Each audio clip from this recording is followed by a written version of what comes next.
नमस्कार मित्रों, सार्थक government job point YouTube channel आप सभी का हार्दिक स्वागत करता है। आज हम आपको टेट सुपर टेट के लिए मैथ पढ़ाने चल रहे हैं। गणित का ये क्लास आपको मैथ एकदम से मजाक लगेगा और आप हंसते हंसते मैथ सीख जाओगे। मैथ से अगर आपको भय लगता है तो ये भय निकालने वाला वीडियो है।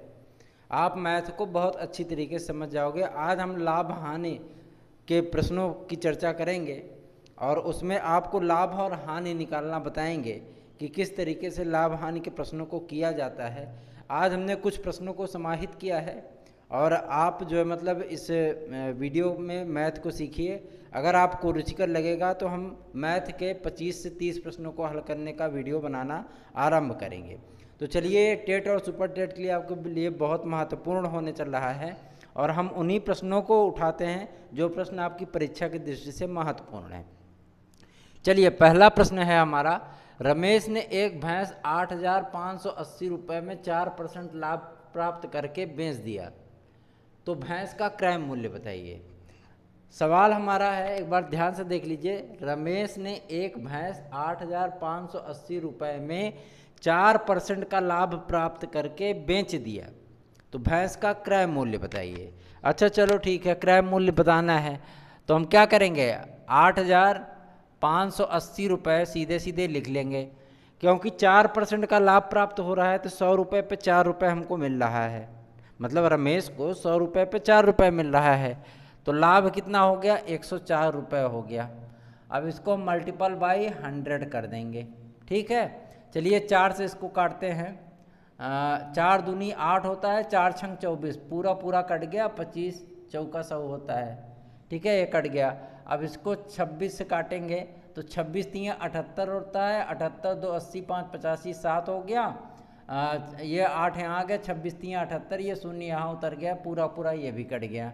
अब क्या करेंगे, 330 से 25 का हम गुणा कर देंगे। ठीक है, तो 5 शून्य शून्य होता है, 5 तियाँ 15 की 5 हाथ में आया 1 होता है। ठीक है, 5 तियाँ 15 1 16, 2 शून्य शून्य, 3 दूनी 6, ये मतलब आपका आएगा 8,250 रुपया। भैंस का क्रय मूल्य निकल करके आ गया 8,250 रुपया। ठीक है, समझ में आ गया होगा। उम्मीद करता हूँ कि ये सवाल आपको बहुत बेहतर तरीके से समझ में आया होगा। चलिए दूसरा प्रश्न हम देखते हैं। दूसरा प्रश्न है, किसी फूलदान को 873 रुपये पे बेचने में 873 रुपये में बेचने पर दुकानदार को 10% की हानि होती है। किसी फूलदान को 873 रुपये पर अगर दुकानदार बेचता है तो उसको 10% की हानि होती है, तो फूलदान का क्रय मूल्य बताइए। बहुत आसान प्रश्न है, हानि पूछ रहा है। ठीक है, तो वही प्रक्रिया अपनाएंगे। 873 हम सीधे सीधे लिख लेंगे। हानि हो रही कितने की, 10% की हानि हो रही है, तो हम 100 में से 10 घटा देंगे, 90 आया, इसको मल्टीपल बाय 100 कर देंगे। 1 शून्य ये कटा, 1 शून्य ये कट गया। ठीक है, अब इसको काटते हैं, 9 9 81 हो गया, 6 बचा, 9 7 63 हो गया, ये भी पूरा पूरा कट गया। ठीक है, अब क्या करेंगे, 97 को हम जो है वो 10 से मल्टीपल कर देंगे, गुणा कर देंगे, ये शून्य इधर चला गया, 970 रुपये फूलदान की कीमत निकल के आ गया। समझ में आया? आसान लग रहा है ना मैथ का सवाल। ऐसे ही मैथ लगते हैं, ऐसे ही मैथ के सवाल बनते हैं। ठीक है, चलिए अगला सवाल देखते हैं हम लोग। अगला जो सवाल हमारा है, 8 पुस्तकों का क्रय मूल्य। 8 पुस्तकों का क्रय मूल्य 6 पुस्तकों के विक्रय मूल्य के बराबर है। ध्यानपूर्वक देखिएगा, 8 पुस्तकों का मूल्य 6 पुस्तकों के विक्रय मूल्य के बराबर है, तो लाभ प्रतिशत बताइए। लाभ प्रतिशत पूछ रहा है हमें। 8 पुस्तक, मान लीजिए कि हमने 100 रुपये पे 8 पुस्तक खरीदे। ठीक है ना, 100 रुपये में खरीद लिए, लेकिन 6 बेच दिए तभी हमको 100 रुपये मिल गया। ठीक, तो लाभ हमें कितने पुस्तकों पे होगा, मतलब 2 पुस्तक अगर बेचेंगे तो हमारा लाभ होगा। बात समझ में आ रही है ना। तो जब 8 पुस्तक हमने 100 रुपये में खरीदी, लेकिन 6वें पुस्तक बेचने पे हमको 100 रुपये प्राप्त हो गया, तो हमारी लागत तो निकल आई। अब 2 पुस्तक जो बच रहा है वही हमारा लाभ होगा। बात समझ में आ रही है। तो सीधे सीधे क्या करेंगे कि 2 का बटा 6 गुणित हम क्या कर देंगे, 100 कर देंगे।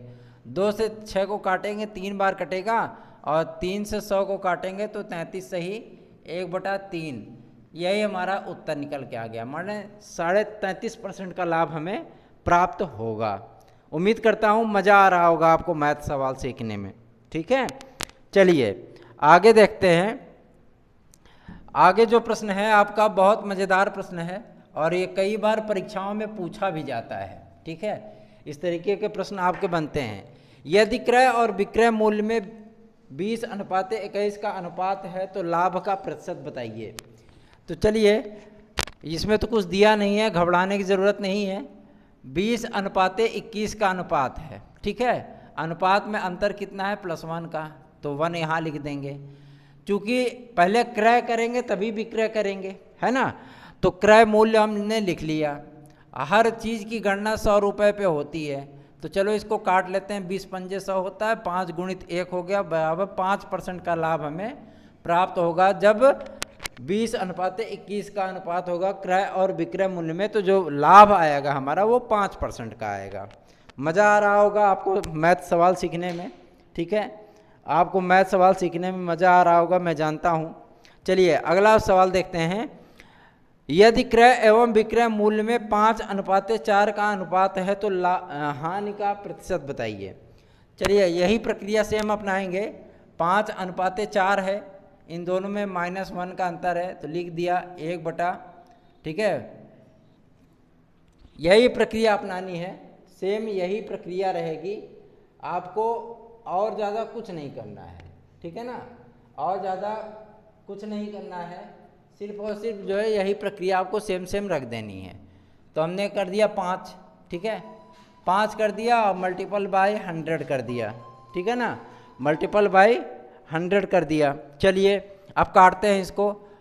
20 पंजे 100 होता है, तो 20 × 1 कर दिया, बराबर 20% की हमें हानि प्राप्त होगी। ठीक है, ये चीज़ें हैं। ये छोटी सी मैथ की क्लास हमने आपको इसलिए दी कि मैथ के सवाल इसी तरीके से हम आपको ट्रिक से सिखाएंगे, बताएंगे, और आप इसे सीखेंगे तो बड़ा मज़ा आएगा। और मैथ में आप तुक्का नहीं मारोगे, बल्कि उन प्रश्नों को देखते ही आप उसको हल करके राइट आंसर मार करके आओगे, और ये आपको टेट और सुपर टेट में बहुत फ़ायदा पहुंचाएगा। तो वीडियो अच्छा लगा हो तो वीडियो को लाइक कर दीजिए, चैनल पर नया है चैनल को सब्सक्राइब कर लीजिए। बाल मनोविज्ञान पर्यावरण प्रश्नोत्तरी आपको बहुत जल्दी अब 25 क्वेश्चन का सेट हम उपलब्ध कराने चल रहे हैं, जो कि आपकी परीक्षा की दृष्टि से बेहद महत्वपूर्ण होगा। ठीक है, तो बने रहिए सार्थक government job point YouTube channel पर। आप सभी का दिन शुभ हो। धन्यवाद।